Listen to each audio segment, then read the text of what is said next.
Ukraine caught up and even outstripped Russia in terms of the number of tanks, and the Russian tank fleet has been halved since the beginning of the Russian war against Ukraine. Bloomberg writes about this, citing data from the Kiel Institute for the World Economy and the Oryx monitoring group. According to them, before the full-scale invasion of Ukraine, Russia had almost 3,500 tanks, and now it has less than 1,500. Last year, Russia fired 10 million artillery shells, but at best can produce 1 million shells a year. It has lost 2.5 thousand tanks, and at best can produce 200 tanks a year. Anthony Radakin, chief of the defense staff of Great Britain, from Bloomberg Material.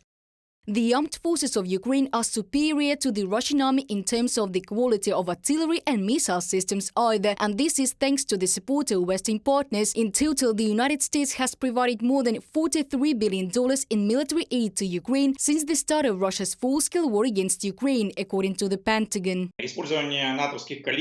The usage of NATO calibers, the usage of NATO weapon systems, which we only dreamt of. This also applies to multiple launch rocket systems, air defense systems. This suggests that we are moving confidently and very quickly in that direction.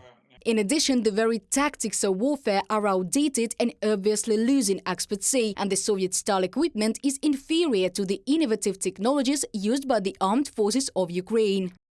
First of all, tactical discoveries like printing spare parts on 3D printers and the flexibility of individual brigades of the armed forces of Ukraine, which are quite autonomous and do not have such support from the center that even they themselves would like to. One can admire the way Ukraine has built logistics, but in many ways it was driven by necessity and not by a well-thought-out plan. Shoshank Yoshi, military columnist for The Economist, in an interview with Medusa.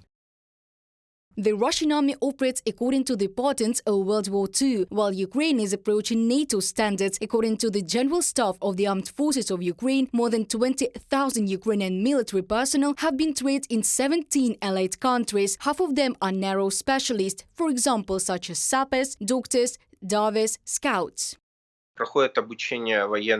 Soldiers are being trained in Poland, Germany, Great Britain, Spain, at training grounds. They are taught there by instructors from almost all NATO countries. This can be seen from the actions and maneuvers of our military on the battlefield, including the difference in losses.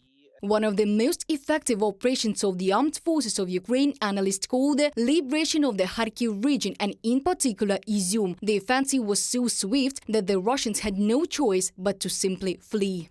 There was a story when one of their generals, who was captured by us, was a general of the logistics service. He decided to personally control the supply of shells and as a result was captured by us because the military was afraid to report to him that they had already left their positions and fled. Today, the Ukrainian army is the most experienced in terms of combat in a full-scale war, and NATO countries already want the Ukrainian special forces to share their experience after the end of hostilities.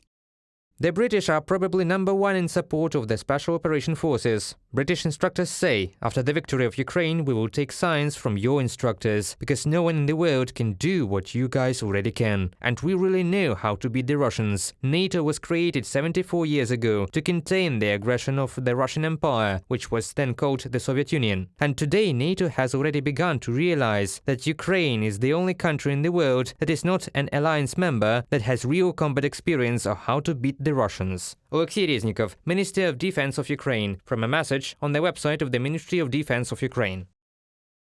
Assistance of allies to Ukraine does not stop. The United States is going to transfer up to 500 Starlink terminals to Ukraine. The US military will monitor the signal on Ukrainian territory. In addition, the states are preparing a new military aid package. It will be announced next week. Reported by Diana Kolesnik, Victoria Smirnova, UATV News.